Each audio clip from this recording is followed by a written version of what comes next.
Estamos de vuelta con otra actividad del tercer encuentro internacional de estudios surrealistas y vamos a presentar una charla acerca de la obra de Leonora Carrington, Opus Siniestros. Está con nosotros Emanuel Márquez Peralta, quien inició su carrera profesional en 1980 y ha participado como actor en más de 20 montajes teatrales. Ha trabajado bajo la dirección de José Antonio Alcaraz, Boris Schoenman, entre otros. Como director, ha llevado a escena más de 60 montajes, entre los que destacan Alicia en el País de las Alcantarillas y Opus Siniestros de Leonora Carrington. Ha sido miembro del Sistema Nacional de Creadores, del Fondo Nacional para la Cultura y las Artes en 2 ocasiones, y es para nosotros un placer que nos acompañes hoy, Emanuel. Muchísimas gracias, para que nos platiques sobre este proyecto, Opus Siniestros, una de las obras perdidas de Leonora Carrington, y que ustedes consiguieron convertirla en un recorrido teatral, y que aparte trabajó en la producción de la obra como tal, digamos la obra original en su totalidad, que se presentó durante la exposición del MAM de Cuentos Mágicos. Pues muchísimas gracias por acompañarnos, bienvenido, y te cedo la palabra. Gracias, pues aquí estamos. Muchas gracias por la invitación. Es decir, que para mí fue una maravilla, fue un privilegio dirigir este texto de Leonora Carrington, que como comentábamos el otro día, aún no termina, ¿no? Bueno, para esta ocasión me llamaron a mí. Yo llevo muchos años trabajando en museos, muchos años trabajando en esta idea de utilizar los elementos teatrales, digamos, para acercar al público a las obras, ¿no? Yo soy de los que considera que muchas veces hay que dar una pista al espectador, digamos, para el mayor disfrute, ¿no? Y entonces, bueno, me dediqué muchísimo tiempo a eso. Trabajé mucho tiempo en el Museo Nacional de San Carlos, después con el mismo equipo en el MUNAL, en el Palacio de Bellas Artes, y desde hace 20 años colaboro con el Museo de Guadalupe en su Festival Barroco que hacen cada 20 años, ¿no? De hecho, yo vengo de ahí, digamos, mi primera formación fue en los patios del Museo Nacional de Culturas Populares, haciendo espectáculos para apoyar exposiciones como el país de las tandas, los pescadores, la vida en un lance y demás. Y siempre encontré en el museo un espacio teatral muy atractivo, digamos, con un público, digamos, que estaba muy interesado, puesto que iba a ver la obra de eso, ¿no? Entonces fue por eso que Alberto Lomnitz me llama para llevar a cabo digamos que se pretendía que fuera un apoyo visual a la exposición de Leonora Carrington, ¿no? Sobre todo porque pues nos encontrábamos con la obra que permítanme contarles que es una obra que no se sabía de su existencia, ¿no? Era una obra que Leonora Carrington había escrito alrededor de 1975 y había empezado a trabajar en Nueva York con una propuesta para hacerse en el Guggenheim, ¿no? Entonces tenía una productora, terminó de escribir esta obra, demás, y la obra nunca se llevó a cabo, ¿no? Un poco por las exigencias de Leonora, no sabemos por qué, pero la obra, el Guggenheim ya no fue tan interesado. El caso es que se alcanzaron a realizar algunos de los diseños de Leonora, pero la obra nunca se puso y se perdió en el olvido, ¿no? Se quedó allí en el olvido, dentro de la biografía del trabajo de Leonora Carrington, pues sí prestaba una obra, ¿no? Perséfone, que había sido escrita por ella y dirigida por Alejandro Jodorowsky, digamos, y diseñada diseñados los vestuarios y la escenografía por ella, ¿no? Era la única obra que se sabía como tal. Esta obra, de alguna manera, estaba perdida, ¿no? Entonces, en el jaloneo de la exposición, y bueno, que pasó lo que pasa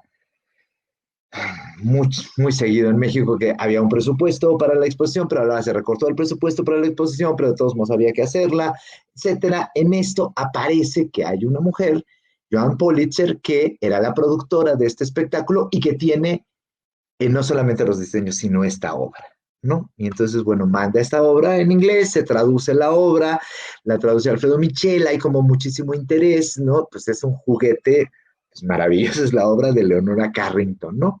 Y entonces fue que de esa obra decidimos desprender una serie de fragmentos para hacer un recorrido. La idea era no hacer toda la obra, sino sumergir a la gente en el universo de Leonora Carrington, ¿no? Entonces, para eso tomamos estas 5 pequeñas escenas y hicimos un recorrido que duraba 17 minutos, ¿no? La gente entraba y veía varios de los personajes, varias de las escenas de Leonora Carrington, se haría un avestruz gigante, el avestruz ponía un huevo, alrededor de ellos se juntaba todo el mundo y ahí se terminaba la obra. Todo esto en los jardines del Museo de Arte Moderno, ¿no? Fue una experiencia pues muy importante, sobre todo por el gusto que tenía la gente y mi sorpresa ante la cantidad de gente que gustaba de la obra de Leonora Carrington. Entonces esto se convirtió pues en un éxito, ¿no? Funcionó bastante bien, ¿no? La obra nos quedó el gusanito, bueno, me quedó el gusanito, nos quedó el gusanito a este país, a mí, a todos, ¿verdad? De poner la obra completa. ¿De qué trata Opus Siniestros? Digamos que es una de las cosas que a mí más me impresiona. Cómo esta mujer, cómo Leonora Carrington, se adelanta a su época de una manera alucinante. Opus Siniestros se trata de un virus que hacen que unas ratas traen del espacio un virus que termina con todas las hembras del planeta. Mata a todas las hembras del planeta. Pero solamente hay una, digamos, que va a poner un huevo, que es el avestruz, ¿no? Entonces todo gira alrededor de cómo vamos a proteger, cómo vamos a acercarnos a ese avestruz que va a poner el huevo. El avestruz pone el huevo, digamos que es la salvación del mundo, porque es la única hembra viva que está poniendo un huevo. Pone el huevo, pasa un lagarto y se lo come. Y así se acaba la obra, ¿no? Es una obra que se adelanta a su época, que habla de este virus que puede acabar con todas las mujeres del planeta. Digo, en ese momento cuando escribe la obra Leonora Carrington, pues no se hablaba todavía del SIDA. Esto le escribe a finales de los 70s, o sea, todavía ni siquiera está el SIDA y ella parece premonitoria y se adelanta a estos virus que van a acabar con la humanidad, ¿no? Esta visión de Leonora de las mujeres, ¿no? De las mujeres creando, de las hembras vivas poniendo huevos, como lo dice ella, ¿no? De las hembras como única pues, salvación, ¿no? Del planeta y de cómo las empiezan a extinguir, ¿no? Plantea cosas en esa obra como esta cuestión de los géneros, no hay género, para ella no hay género, los personajes no pertenecen a ningún género, ¿no? Son entre hombres, entre mujeres, no tienen género y eso no es lo importante para ella, ¿no? Y sobre todo, digamos, aborda con muchísimo humor en esa obra las pesadillas del hombre contemporáneo, ¿no? La publicidad, la autoridad, sale Hitler por allí en una escena, ¿no? La opresión, digamos, sobre todo que hay del comercio, de la autoridad, de los que nos venden la carne, ¿no? Ella era un poco, no sé si era un poco vegana, pero bueno, planteaba esta cosa del horror de comernos a los animales, ¿no? Y todo eso está en esa obra, digamos, ¿no? Que fue nada más como abrir una pequeña cajita, ¿no? La obra no se montó toda, es una obra que evidentemente necesita una gran producción, es una obra que pues son casi 60 personajes, ¿no? Y es una obra que habrá que ponerse, es una especie de ópera, ¿no? Todo lo que planteaba es tan grande, tan fenomenal y demás que es como operístico, ¿no? Ese fue el encuentro con Opus Siniestros, con Leonora Carrington, digamos, conocerla, yo la conocía, me gustaba mucho su obra y demás, pero pues fue conocerla a través de una obra que nadie conocía y trabajarla y demás, ¿no? Ese fue como mi primer encuentro con Leonora. Una pregunta acerca de la diferencia entre la obra como tal, la obra que escribió Leonora y que requiere, como dices, de otra, pues un montaje, una producción a otro nivel de lo que se hizo para el recorrido teatral. ¿Qué es lo que vemos en el recorrido teatral? Son unas pocas escenas, ¿no? Son fragmentos, sí, son fragmentos. Yo no quise ser muy fiel con la obra, digamos, porque pues no es fácil como meterle tijera. Entonces seleccioné pequeñas escenas. Son 5 pequeñas escenas nada más de la obra, que ni siquiera están completas las escenas, sino que eran pequeños fragmentos de las escenas, digamos, para hacerlo, ¿no? Para sobre eso hacer como una estructura, una pequeña estructura que era toda esta carrera por el huevo, ¿no? Todo giraba alrededor de un huevo, se estaba desapareciendo un huevo, corría el huevo, se rompía el huevo, ¿no? Entonces, todo alrededor de eso era lo que iba viendo el público, eso fue como el hilo conductor que que encontramos, pero sí, son pequeñas escenas de un gran montaje. Entonces se mantienen las palabras del texto original, simplemente se seleccionan los fragmentos que quisieron unir ustedes para hacer este recorrido teatral. Exacto, sí. Sí, sí, sobre todo eso, ¿no? Porque la idea era, pues, sumergir a la gente más bien en la obra y la obra, digamos, tiene, pues, otras necesidades, digamos, de puesta, ¿no? Que hay que hacerlo, te digo, es mi sueño de ahora que se acabe esta pandemia, poder poner esa obra completa, porque me parece que es un texto fundamental, es un texto muy importante y es un texto que es como escrito por una vidente, más que por, ¿sí me entiendes? O sea, es tal el grado de premonición de lo que nos sucedió como planeta, de lo que habla esta mujer hace 50 años, que hay que revisarlo. Y sobre todo, esto de lo que hablaban ahorita en la conferencia anterior, ¿no? Del papel de la mujer en el surrealismo, ¿no?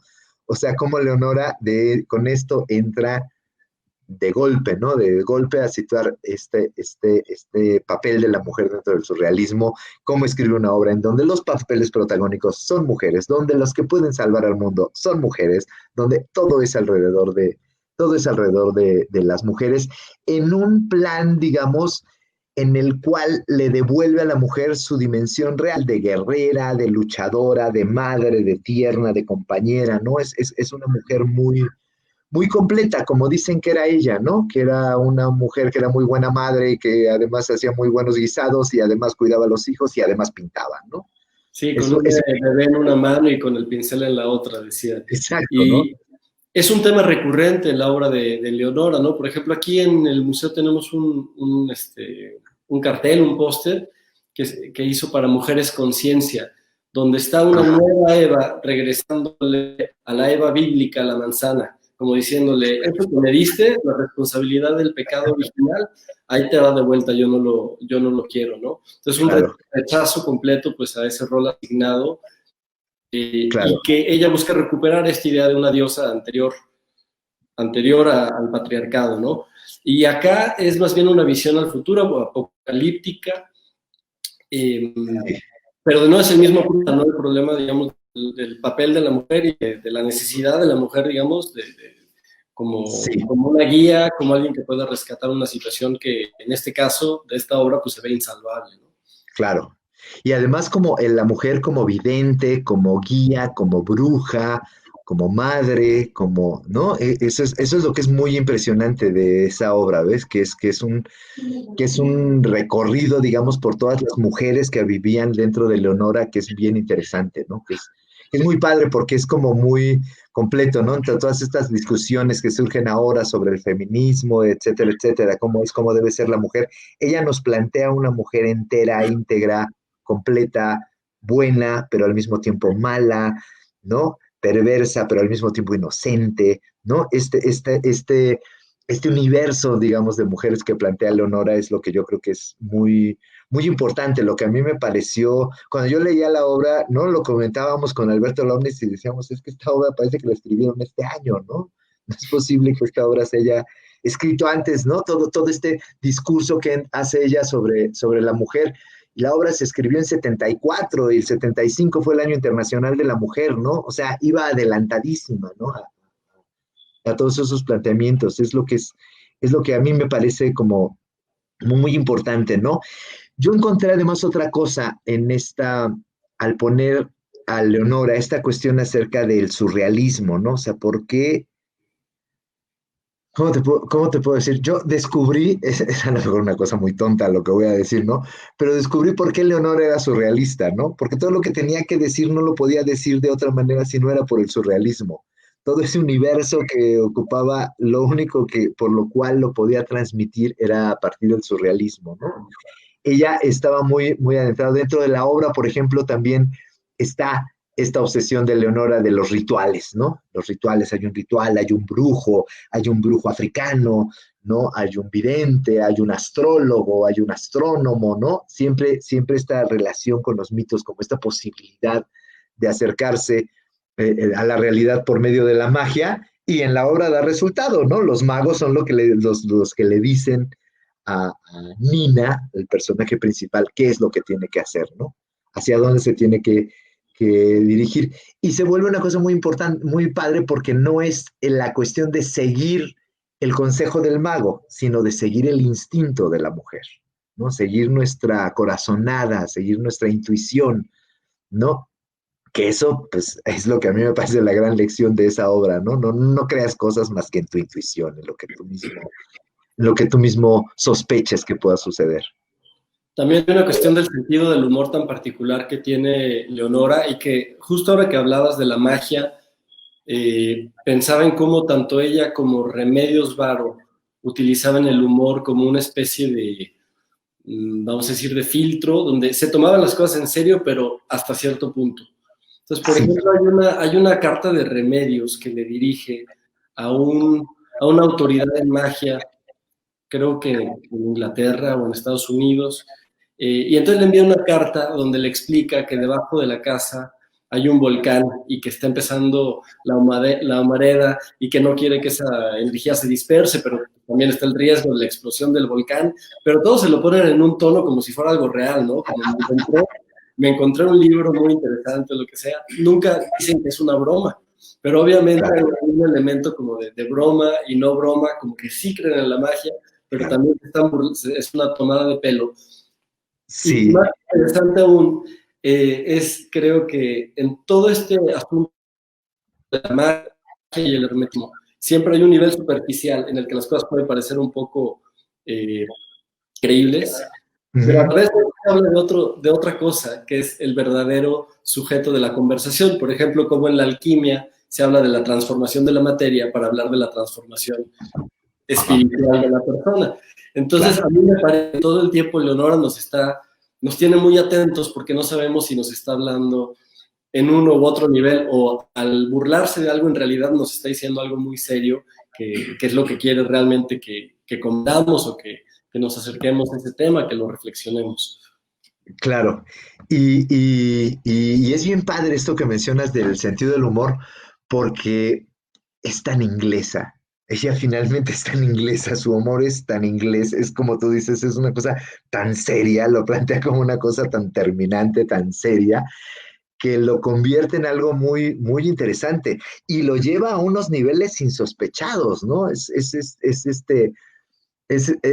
Hay unos personajes en Opus Siniestros que son los bebés en el bosque, ¿no? Son unos bebés en el bosque, unos bebés que están abandonados en el bosque, ¿no? Y es uno así como de, bueno, ¿y esto por qué? ¿De dónde salen los bebés en el bosque, no? Hasta que en la traducción, bueno, el traductor nos dice, es que es un chiste. O sea, está haciendo un chiste.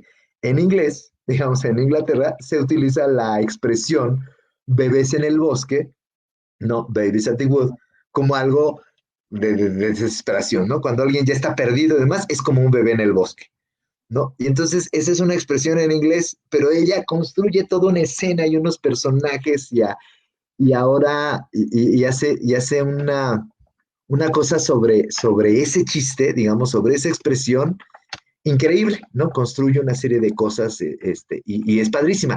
Y esto que dices, toda la obra de Leonora la estás leyendo y dices, ¿es en serio o es en desmadre, no?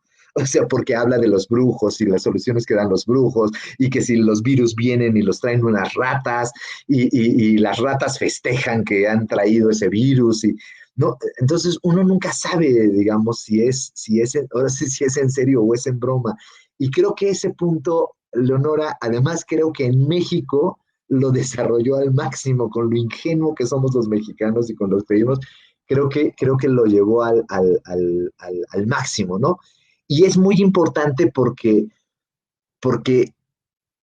para mí es el signo más claro de la inteligencia luminosa que tenía esta mujer, su sentido del humor. O sea, cómo a pesar de serlo, nunca perdió el sentido del humor, ¿no? Y eso es lo que me parece, sobre todo en sus textos, sobre todo en lo que escribió, digamos, una muestra de su gran inteligencia, ¿no? A mí me encanta el humor de esta mujer, me encanta cómo se reía de nosotros. Sí. Justo ahora que decías de los bebés en el bosque, me acordé de una escultura que está aquí en el museo que se llama Si el puerco volara, que es la literalización tal cual de una frase, ¿no? Entonces tú tomas una frase, un proverbio, de la sabiduría popular y lo convierte en una escultura o en una imagen tal cual. Entonces, queda ahí como, vamos a decir, congelado, capturado Sí, la esencia de la frase y al mismo tiempo se convierte en algo absurdo porque claro. le puso alas al puerquito, ¿no? Entonces, ¿Qué tal que para ver algo del trabajo que hicieron ustedes con el recorrido teatral, igual y podemos ver algún video corto donde veamos vale, más o menos de qué va? vale, seguimos platicando, vale.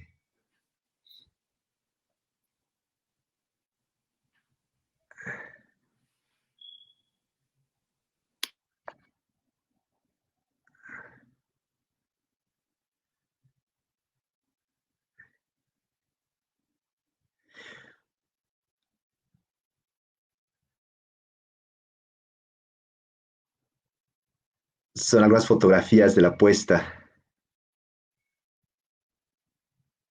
Ok, entonces estas son las fotografías. Este es el vestuario que se usó durante el recorrido.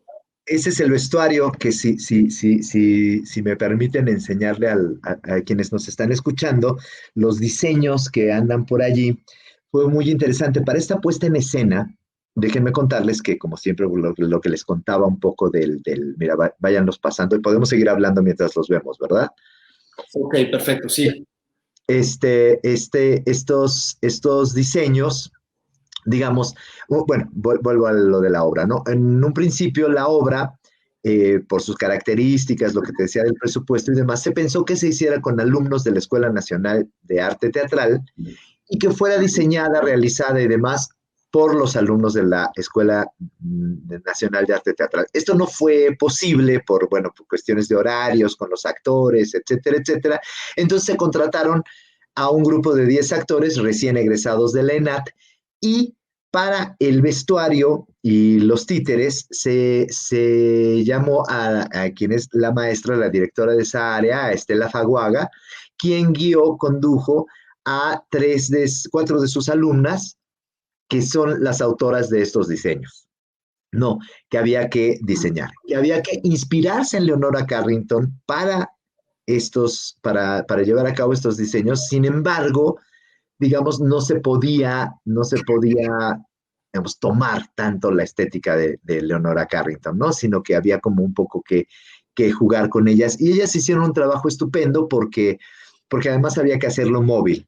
Y como podrás ver, hubo muchas cosas que se trabajaron, se diseñaron y que ya no se hicieron, bueno, que no sé, que se decidió no hacer otras partes, más todo fue muy decidido por la imagen, ¿no?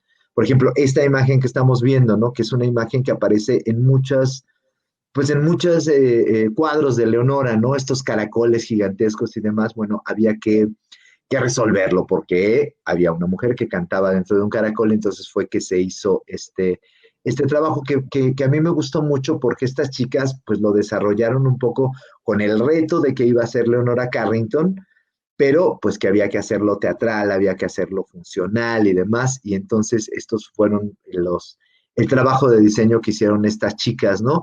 A mí me gustó mucho que fueran tan jóvenes quienes reinterpretaran la obra de Leonora. Este es el personaje principal de la obra, Madame Nina. Este está pintado y diseñada por ella. En varias ocasiones tiene esta imagen y la sugirió dentro de los diseños de esta obra, ¿no? Que es un personaje maravilloso que cruza toda la obra y este es el personaje principal, es Madame Nina, una mujer que no vemos dónde está, es una especie de burka, cosa muy extraña y siempre trae una manzana. Esta es Nina. Emanuel, ¿y ustedes hasta qué punto tuvieron acceso a los diseños originales de cuando Leonora intentó hacer la producción y que se quedó a la mitad? ¿Qué tanto eso jugó un papel con estos nuevos diseños o tuvieron acceso a los, Pues digamos, mira, a tuvimos, los tuvimos materiales? acceso. Es que lo que pasa es que en realidad no había diseños. O sea, ella dejó un dibujo, bueno, hay una acuarela, digamos, en donde suponemos que es esta obra porque están todos los personajes y está el caldero y está el avestruz y están todos los personajes de esta obra. Pero como tal, ella, yo creo que en esta cosa de que se peleó, ya abandonó el proyecto y demás, no hay diseños de ella. Ella no hizo diseños para la obra.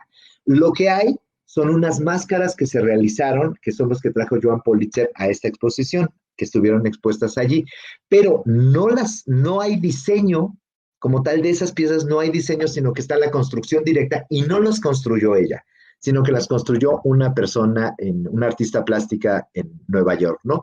Entonces, como tal, no había diseños, no había imágenes de ella, ¿no? O sea, un poco en lo que nos basamos fue en las otras Leonoras, pero para esta obra, lo único que tenía pintado era Madame Mina, digamos, que es ese diseño que vimos, y ya.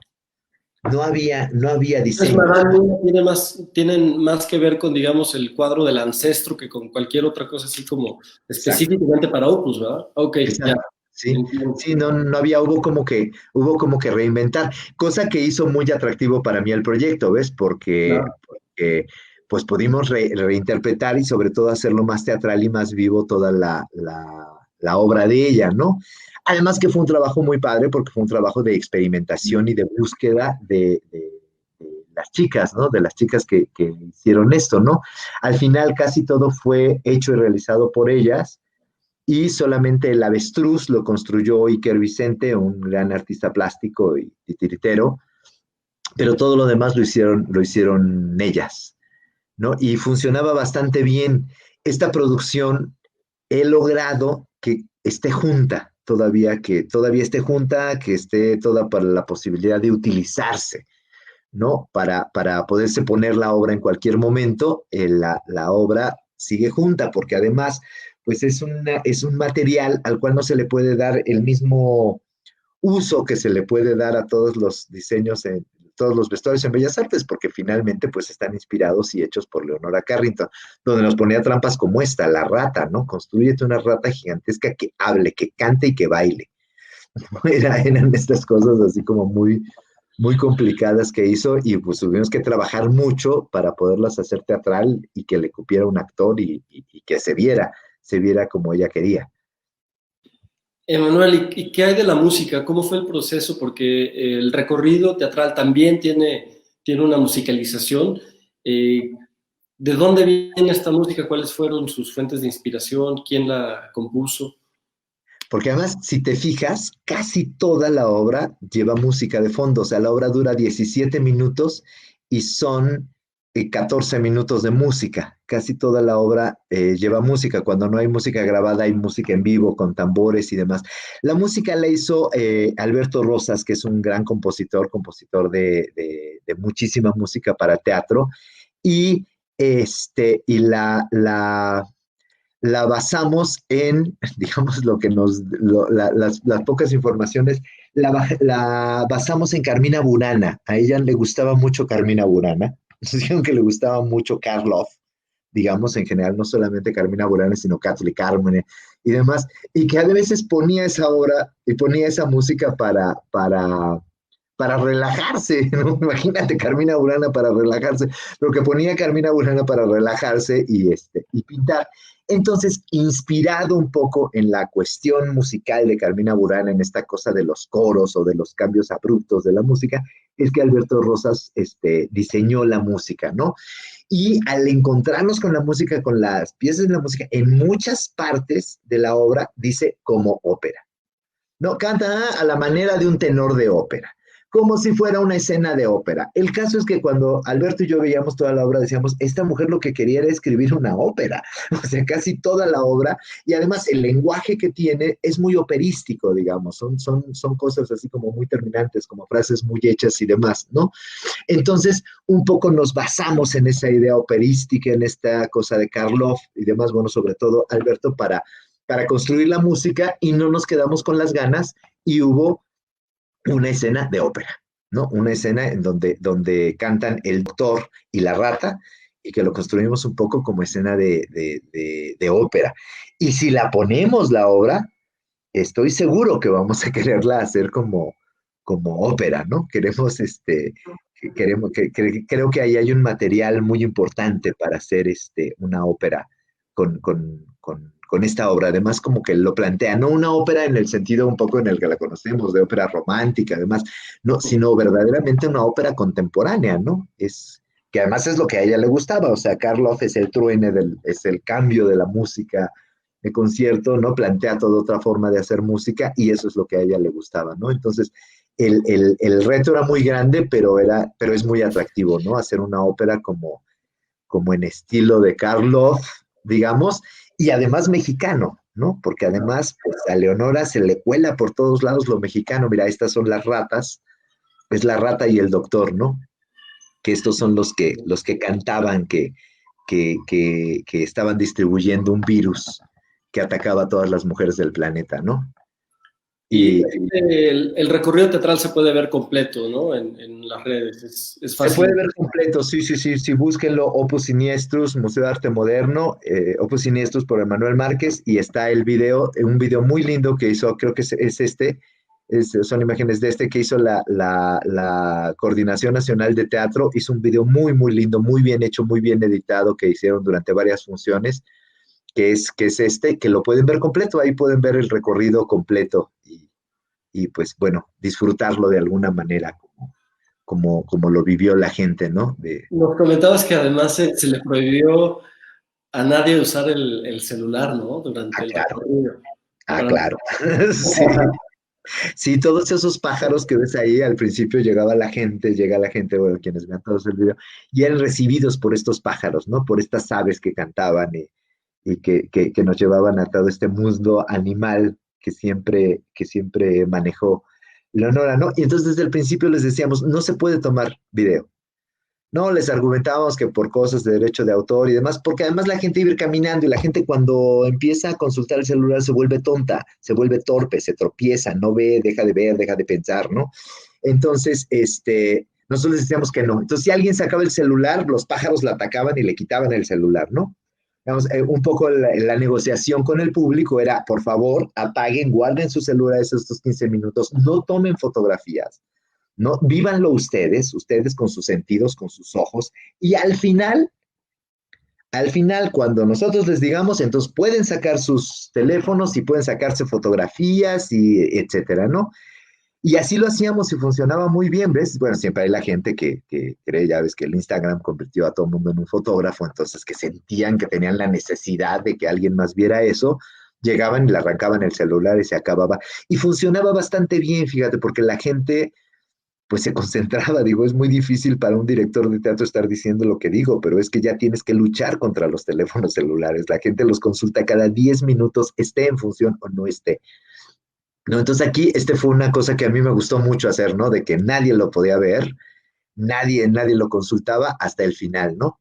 Y funcionaba muy bien, ¿ves? Ya al final, que era cuando salía esta avestruz que estamos viendo, ¿no? Que es la que llevaba a todo mundo como a la gran fiesta, ¿no? Porque iba a poner el único huevo, digamos, que iba a salvar a la humanidad, ¿no? Ya cuando, al final es cuando la gente se fotografiaba y teníamos hasta un parapeto y unos hashtags y demás para que la gente ahí se fotografiara y funcionaba muy bien. Pero sí consideré fundamental que nadie viera el celular durante el recorrido. Me ponía muy mal, me indigna mucho. Sí, sí. Viendo el vestuario, se me ocurre preguntarte sobre el referente de la obra de Penélope, que ella unos 10 años antes que esto, un poquito más, hizo Ajá, junto a Jodorowsky, ¿no? Y que al parecer, digamos, la experiencia terminó en que se dejaron de llevar por algún tiempo o algo pasó ahí con la relación entre ellos, pero que a la larga es un referente del teatro de Leonora, ¿no? Lo que se claro, hizo para Penélope, todo el diseño, hay fotografías, y en cambio pues no había nada, ¿no? Entonces, nada.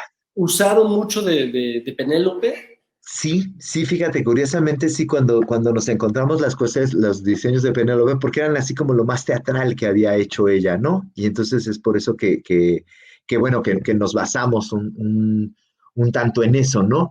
Pero es cierto, Penélope, digamos, cuando se hace Penélope, marca toda una forma, digamos, dentro del teatro mexicano, ¿no? Es a partir de eso, ¿no? Es el teatro de la imagen, ¿no? Es el teatro en el que es la imagen por la imagen, ¿no? Ese montaje debe de haber sido, no sé, debe de haber sido maravilloso, ¿no? Pero digamos, ahí apunta una serie de cosas sobre la mujer y el papel de Penélope y demás que resuelven Opus Siniestros. Es muy extraño porque aparentemente no tiene nada que ver una obra con la otra, pero se tratan de lo mismo, casi. Si me explico, es como un poco el mismo juego, ¿no? De, de, de ellas, ¿no? Este referente, además, que ella nos deja de Penélope, creo que es muy importante en el teatro, ¿no? Porque además, no solamente por la figura de Jorodowski, ¿no? Sino por la figura de una dramaturga que juega con el teatro de la imagen por la imagen, cuando lo que se usaba era el discurso, ¿no? Entonces es muy importante, ¿no? Es muy importante esa obra, pero siento que encontramos una cosa maravillosa, porque no puedes, o sea, ya que lees Opus Siniestros, comprendes mucho más el trabajo de Opus Siniestros y viceversa, ¿no? Como que se complementan de alguna manera, un poco. Emanuel, tenemos aquí una pregunta. Le recuerdo al público que pueden, en la sección de comentarios debajo del video, poner sus preguntas y nosotros las subimos aquí para que Emanuel las pueda contestar. Y la primera pregunta es, ¿cómo fue el proceso creativo para la producción escénica? Caótico como todos los procesos creativos que hay en México. Mira, en principio, la primera cosa que había que resolver era qué íbamos a presentar de Leonora, que era una cosa muy complicada. He de decirles que lo que montamos fue el boceto número 18 de la obra. Yo hice 18 bocetos de la obra, 18 adaptaciones. Una en la que lo hacía más teatral, otra en la que le metía yo cosas de mi cosecha, otras no. Y entonces todos estos fueron siempre consultados con Gabriel Weiss, ¿no? Su hijo. Entonces, el primer problema fue qué era lo que íbamos a hacer, digamos, ¿no? Entonces, bueno, ya después de muchas discusiones y mucho ir y venir y etcétera, se decidió qué es lo que se iba a hacer. El proceso de la producción escénica fue muy, muy azaroso porque por esto que te digo, o sea, la obra fue azaroso desde el principio. Déjame decirte que la primera vez que fue la directora del Museo de Arte Moderno a hablar con el Coordinador Nacional de Teatro para plantearle eso, fue el 19 de septiembre de 2017, aproximadamente a las 12:30 del día, ¿ves? Cuando se estaba llegando a un acuerdo de cómo lo vamos a hacer para esta obra, hubo un terremoto. De ahí, así empezó la producción de esta obra, ¿no? Entonces, bueno, se decidió que sí, ¿no? La Coordinación Nacional de Teatro estaba muy entusiasmada, por supuesto, con este proyecto, me llamaron, empezamos a trabajar en el proyecto y de repente, pues no, ya no, hay recorte de presupuesto, ya no se va a hacer. Ni modo, qué buena idea, pero pues ni modo, no se va a hacer. Y de pronto me vuelven a llamar y me dicen, no, es que la directora habló de este proyecto, entonces sí se va a hacer. Y entonces, bueno, vamos a hacerlo. No, ya no se van a hacer tantas funciones, se van a hacer menos funciones. Ya no hay tanto dinero, se tiene que hacer con menos dinero. O sea, fue un estira y afloja, digamos que hasta que finalmente nos dijeron, bueno, sí, sí se hace y se estrena ya. ¿No? Entonces allí fue que, bueno, ya teníamos un poco qué era lo que íbamos a hacer, porque como acaban de ver, digamos, en los diseños, hay 20 diseños que no se usaron, 20 diseños de personajes que no se usaron, ¿no? Entonces ya finalmente decantamos qué era lo que queríamos hacer, y entonces sí fue en sus marcas listos fuera, hay que hacer un espectáculo de 15 minutos para que se estrena dentro de un mes. ¿No? Y entonces ya fue el trabajo muy, muy, muy gozoso y muy bueno con Alberto Rosas, que hizo la música, y entonces fue que ya empezamos a hacer el trabajo un poco esta producción se empezó a hacer en esta cosa con los actores, de ir probando cosas, empezamos como a probar cosas, qué es lo que se podía hacer. Los personajes surrealistas son los más difíciles del mundo, ¿ves? Porque pueden ser todo y pueden ser nada, te pueden quedar muy bien, pero pueden también ser muy fallidos, ¿no? Entonces ahí empezamos ya como a trabajar con los actores, y ya con los actores y el texto es que decidimos, digamos, la última versión. Pero del texto, de la escena, de todos se estuvieron cambiando cosas hasta el último día, ¿no? Porque lo pedía y porque el surrealismo así es, digamos, y porque si de hecho en teatro generalmente ya que ves las cosas no son tan como las diseñaste, tratándose de cosas de Leonora Carrington y demás, pues es mucho más, ¿ves? El surrealismo siempre nos bota a otros lugares, ¿no? Finalmente se logró que no una temporada tan larga, estuvimos finalmente 2 meses en cartelera, solamente los sábados dábamos 6 funciones al día, una detrás de otra, y demás, finalmente se logró, aunque no fuera una temporada tan larga como la que queríamos, digamos, y que tuvo un proceso de producción muy azaroso finalmente, pero así fue como lo logramos, digamos, sobre todo que ya estábamos como muy encarrilados en que el texto era mágico y que Leonora quería que se pusiera y se iba a poner.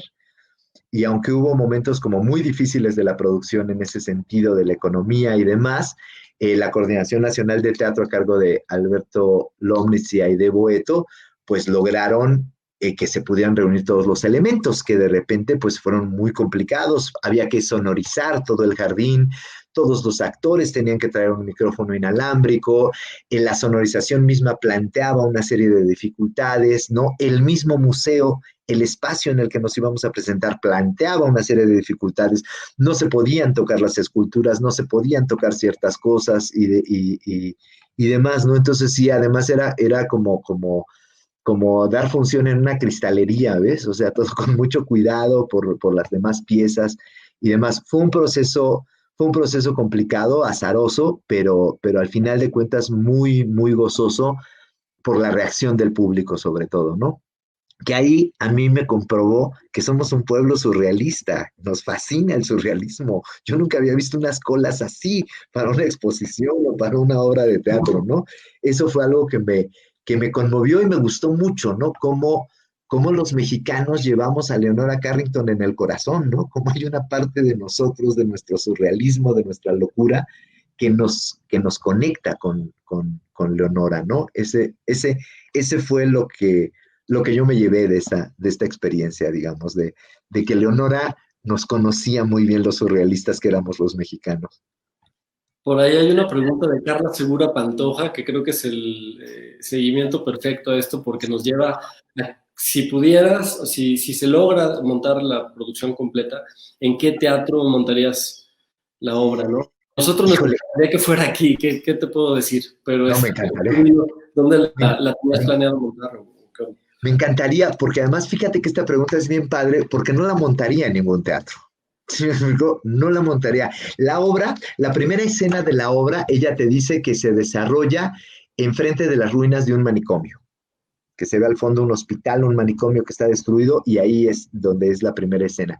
Desde que empezamos, digamos, esta obra, un poco, bueno, la alternativa era el jardín, pero en el jardín encontramos muchas cosas de espacio, del lugar de ella. Entonces, mi propuesta para poner la obra sería en un lugar alternativo, no en un teatro como tal. Tendría que ser, yo pensaba, un convento abandonado, un museo, un área, digamos, extraña, algo que no sea un espacio teatral, ¿no? Porque creo pues que la obra nos pide eso, que no sea en un espacio teatral. Yo me la imagino una cosa que sea como en la noche, ¿no? Donde se vean como entre ruinas o como espacios extraños, ¿no? No un teatro, digo. Idealmente esa sería mi puesta, ¿no? Un lugar en el cual el público siguiera participando de esta carrera, de esta búsqueda, ¿no? De esta huida que tienen estas mujeres, ¿no? Que están siendo amenazadas porque las van a matar. Así es como me gustaría ponerla realmente en un espacio alternativo, en un museo, claro que me encantaría, digamos, bueno, todas las obras me las imagino siempre en museos, trabajo mucho para museos, y sí, sería bueno un museo o un espacio semiderrumbado, semiderruido, tiene que ser un espacio alternativo, tiene que ser, no me la imagino en un teatro como tal. Ya nos pusieron en los comentarios que pudiera ser aquí. Sería Para que vengas a maravilloso, conocer el sería espacio. maravilloso. Dice Sandra de montarla aquí en San Luis Potosí, en el centro de las artes. Sería maravilloso. No, sería maravilloso porque además creo que donde estuviera la obra, digamos, tiene que tener una conexión directa con la obra de Leonora Carrington. O sea, sí un museo donde haya una exposición de Leonora Carrington es ideal, digamos, porque da, digamos, mostraría como todos los aspectos de la obra, ¿no? Claro que sí, sería genial. Y habrá que buscar, digo, ¿qué te puedo decir? Es mi meta para el 2021 conseguir más o menos los 2 millones de pesos que costaría poner esta obra y llevarla a cabo, ¿no? Porque, porque creo que es un texto muy importante y porque creo que es el momento, Se en presenta. estos momentos que está habiendo esta discusión sobre el feminismo, es que tenemos que revisar a esta mujer que ni siquiera se puede llamar feminista, ¿no? Era tan universal, tan grande su pensamiento, pero creo que hay que revisar lo que opina, lo que habla acerca de las mujeres y sobre todo de los machos, está Leonora. Sí, sería maravilloso, no me digan porque miren, me entusiasmo, ya me la quiero llevar, ya me quiero ir a ponerla, pero sí Sí, sería maravilloso. sí, algo genial. Y ahora que comentaba sobre la relevancia del tema, también por ahí nos preguntaban, ¿cuál crees que sea la diferencia si se hubiera logrado en los setentas y la reacción del público hoy a este mismo planteamiento de Leonora? Yo creo que Leonora estaba pensando poner esta obra en los setentas en Nueva York precisamente porque no se le ocurrió. Es muy raro, ella regresó a México y nunca más lo planteó. O sea, nunca más planteó, digo, no sé si nunca más lo planteó, pues, pero nunca estuvo dentro de su proyecto llevar a escena la obra, digamos. Es una obra que yo creo que ya al final de la vida de Leonora, que era tan querida y demás, que si yo hubiera dicho, pongan esta obra, la hubieran puesto. No sé, creo que ella sabía que la obra iba a romper algo, ¿no? O sea, creo que la reacción de la gente en Nueva York, si ella hubiera llegado a poner la obra, hubiera sido un escándalo. O sea, creo que hubiera sido un escándalo y que nadie lo hubiera comprendido y demás. Y creo que si la obra la pusiéramos ahorita, todavía habría problemas de comprensión hacia ese texto, ¿no? Sin embargo, creo que ahorita es cuando se tendría que poner, porque lo que habla sobre la mujer, sobre las hembras, es fundamental. Es muy importante, hay que revisarlo, siempre lo he dicho, ¿no? Hay que revisar el feminismo con la imaginación, creo. ¿Cómo fue El la mensaje primera reacción? prohibido, ¿verdad? ¿Cómo fue la reacción de los actores con el texto? Pregunta Fernando. De terror, mano. ¿Qué te puedo decir, Fernando? Se aterraron, o sea, se aterrorizaron los actores cuando vieron el texto la primera vez, ¿ves? Porque además yo les di a leer el texto completo. Este texto hicimos una como traducción del inglés, ella lo escribió en inglés y vimos una como traducción así como medio literal para empezar a trabajar y después la tradujo Alfredo Michel con la idea de publicarla, ¿no? Había una idea, había un interés de la Coordinación Nacional de Teatro de publicar el texto completo, ¿no? Y ya hubo, bueno, también un interés de publicarlo con la apuesta y demás, ya finalmente no se logró. Pero los actores cuando leyeron la obra se aterraron porque decían, bueno, ¿qué es esto? Es que esto, ¿cómo se actúa? O sea, cómo se actúan unos niños chillando en el bosque o cómo se actúa un avestruz, ¿no? O sea, lo que planteaba era con los personajes de Leonora son tan amplios, son tan a partir de la visualización, a partir de lo visual, que en principio se asustaron mucho, ¿no? En principio decían, no, maestro, es que esto cómo se va a hacer, ¿no? Ya cuando llegamos un poco con el condensado, con los extractos de lo que íbamos a hacer y demás, pues tuvimos que con los actores armar una historia, ¿no? O sea, construir el universo Leonora, ¿no? Nuestro universo era una pajarera. Nosotros creíamos que todos quienes contaban esta obra eran unos pájaros, eran unas aves, ¿no? Que eran las que se acercaban al público y empezaban a contar la historia y la historia se desarrollaba para presentar al ave mayor, que era el avestruz, ¿no? Entonces esa fue como una historia que llevábamos los actores y nosotros, ¿no? Que el público no convendría para darle este hilo que necesitaban los actores, porque además era un trabajo muy complicado, eran 5 escenas, eran 10 actores y cada actor tenía que hacer por lo menos 3 personajes, ¿no? Entonces hacían una escena, iban, se quitaban el pájaro, se ponían el avestruz, iban, se cortaban uno y se ponían otro, ¿no? Entonces, además para ellos era muy vertiginoso, digamos, en el camerino la obra. Pero finalmente los actores se encontraron en un grupo de actores extraordinarios, muy lindos, muy jóvenes, con muy buena actitud, pero al final encontraron un gozo y sobre todo encontraron el humor del texto, que fue algo que a mí también me sorprendió, cómo finalmente la maldad esta que tiene el actor de encontrar, ¿no? Ante una cosa tan complicada, tan críptica, ¿no? Cómo encontraron su sentido del humor y su ligereza y lo tradujeron a un punto en el que para la gente era muy atractivo, ¿no? Pero sí, si me dices cuál fue la primera reacción, fue terror. O sea, se asustaron mucho. Yo también. Cuando leí la primera vez el texto dije, ¿qué es esto? Es de terror al principio. Es un texto muy complicado.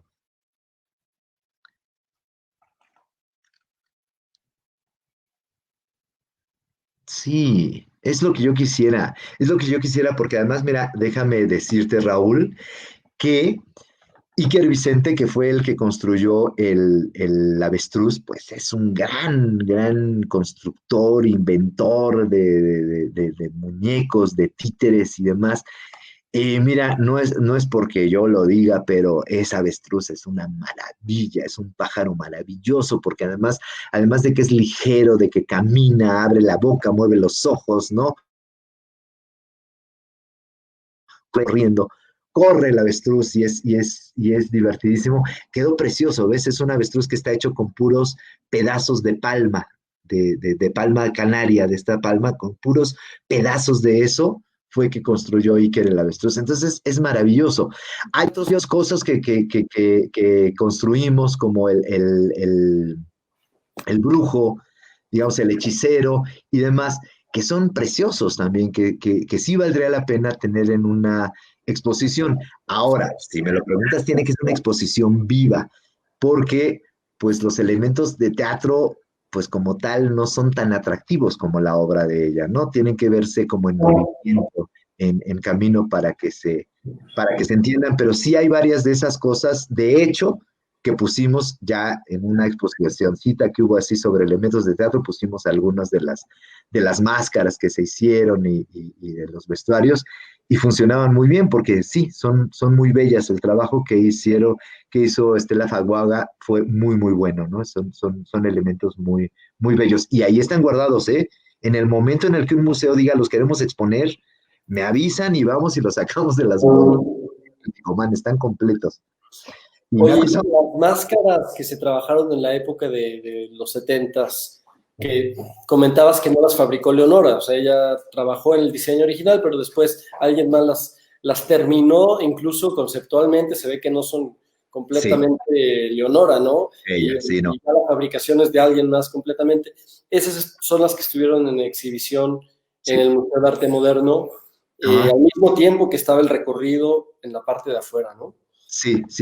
De hecho, en la exposición se hizo había un núcleo temático que era Opus Siniestros, ¿no? Que era como un poco el trabajo que había hecho esto, ¿no? Y se pusieron ahí algunos dibujos que había hecho ella, ninguno terminado como un diseño tal cual, ¿no? Pero ahí en esa sala estaban como los dibujos, los apuntes que había hecho ella, y estas máscaras que sí coincido contigo, ves las máscaras y dices, no son de Leonora.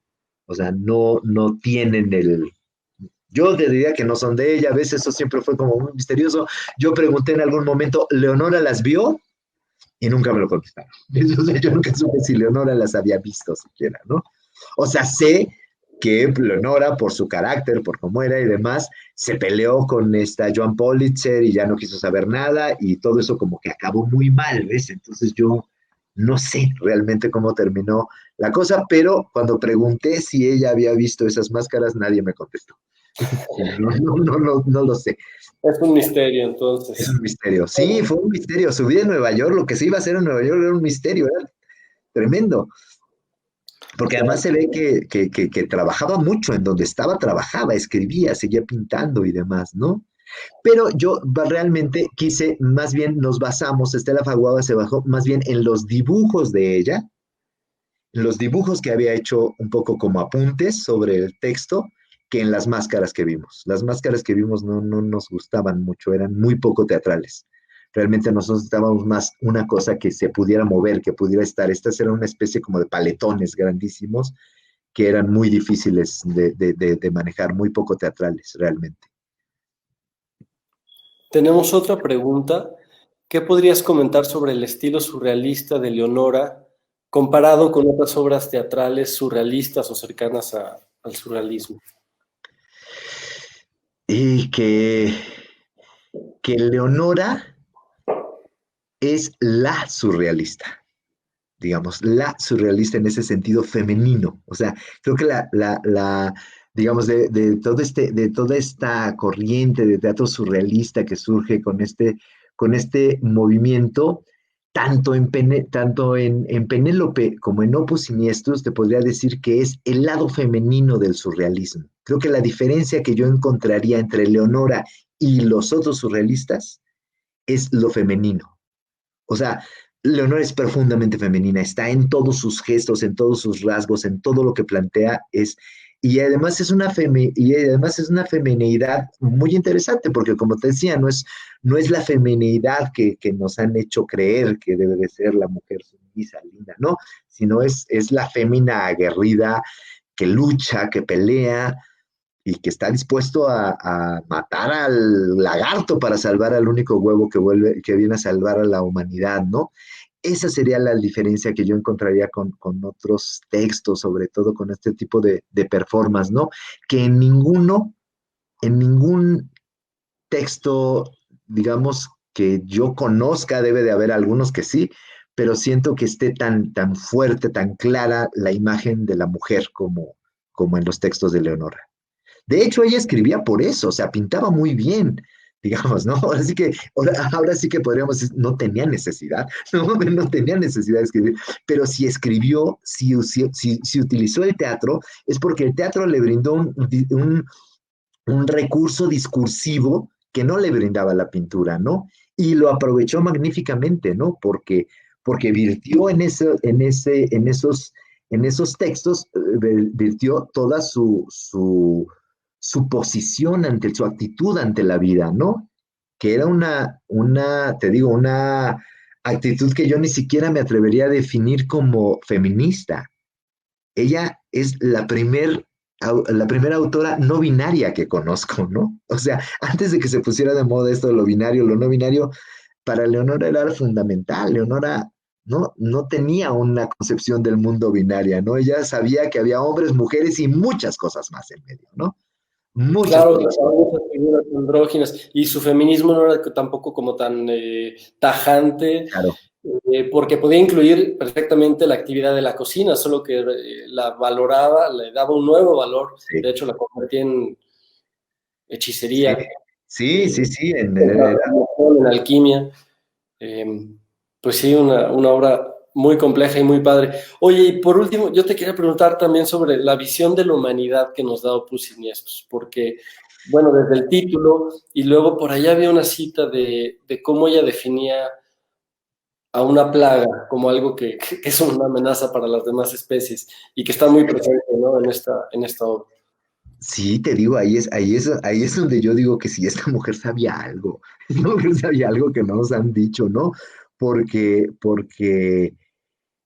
sí, su definición de la humanidad es una humanidad en crisis, es una humanidad en peligro de extinguirse si no reconocemos a la otra mitad de la humanidad, que son las mujeres. ¿No? O sea, me parece que es un planteamiento interesantísimo. O sea, vamos a desaparecer como especie si no vemos a la otra mitad de la especie. Así de fácil, ¿no? O sea, no hay otra. ¿No? Queremos sobrevivir, tenemos que sobrevivir todos, hombres y mujeres. No pueden sobrevivir hombres juntos, hombres solos, no pueden sobrevivir mujeres solas, ¿no? Eso es lo que me parece como bien, digo, como bien interesante de ella, ¿no? Creo que su visión de la humanidad es esa. Estamos en crisis. Ella habla ya de una crisis espiritual, ¿no? De todas sus referencias al mundo mágico, ¿no? A los dioses y demás, nos habla de eso, de que estamos ya en una crisis espiritual muy fuerte, ¿no? Y bueno, y esto que a mí me sigue sorprendiendo, pues en este lo creo que cuando empezó esta cosa del coronavirus y la pandemia, dije, Leonora, también esto lo sabías, también esto te lo habían dicho, porque ella habla de una humanidad en crisis, ella habla de una humanidad que va de salida, que está en extinción, ¿no? Que va a desaparecer, ¿no? Ahí se los dejo de tarea, es lo que dice ella, sí. Pero ella habla que la humanidad va de salida, ¿no? O sea, que o nos ponemos pilas o nos extinguimos, ¿no? Sí, Ahí, la idea ahí viene, de súper presente, sí. sí, esta imagen del final de Opus Siniestros, ¿no? Se hace todo el rollo finalmente, el avestruz pone el huevo, levantan el huevo y aparece un lagarto que nunca habíamos visto, se lo come y se va. ¿Ves? Y dices, claro, tenías razón, ¿no? Así es la vida, de pronto trabajamos, luchamos, mamá, tenemos, ¿no? El hombre, y ¡pah! Pasa un pájaro y se lo come, Claro, ¿no? así de inesperado. Sí, sí, sí, sí, ¿no? Y así de sabia es esa mujer, ¿no? Que sabe que somos tan frágiles, tan fáciles de extinguir, de desaparecer, de enfermarnos, que pues de eso se tratan sus obras, de enfermedades, de carreras, de extinciones, ¿no? De la publicidad que nos mata y nos engaña, ¿no? De la ternura que se acaba, ¿no? Esos son sus temas como dramaturga, ¿no? Que es lo que es bien apasionante, porque te digo, por eso escribía, ¿no? O sea, escribió lo que no podía pintar.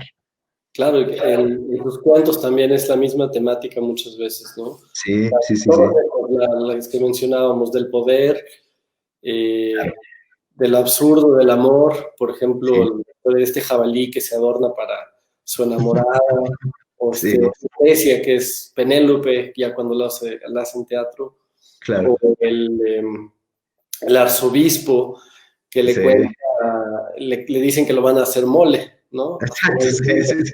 Un final un poquito abrupto, ¿no? Así Sí, como lo inesperado sucede y se convierte en mole.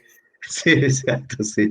Pues bueno, los invitamos a todos a que conozcan la obra de Leonora, porque en realidad es una delicia su obra teatral y del resto de su literatura. Eh, y Emanuel, pues te agradecemos muchísimo que nos hayas acompañado hoy, que nos hayas dedicado esta hora para platicar de Opus Siniestros y buscaremos por ahí la oportunidad porque suena como algo que no nos podemos dejar pasar, ¿no? Sí, Esta obra completa que sería una maravilla, una producción completa de Opus Siniestros. sí, es una tarea que nos dejó pendientes y que tendremos que hacer tarde o temprano, vas a ver. Ella era una bruja, ella va a organizar todo para que suceda, verás. Sí. Bueno, pues, Ahora que hicimos ofrenda, hice un pedazo de mi ofrenda, era una ofrenda al surrealismo y a Leonora. Sí, aquí también tuvimos una ofrenda, bueno, un altar de muertos en colaboración con una productora que era dedicado a Leonora en todos los muros del museo. Luego te lo claro. mostramos, ahí lo tenemos en las redes. Pero Vale, bueno, muchísimas gracias por acompañarnos y muchas el día de gracias por la mañana invitación. tenemos más actividades del tercer encuentro surrealista para que nos acompañen.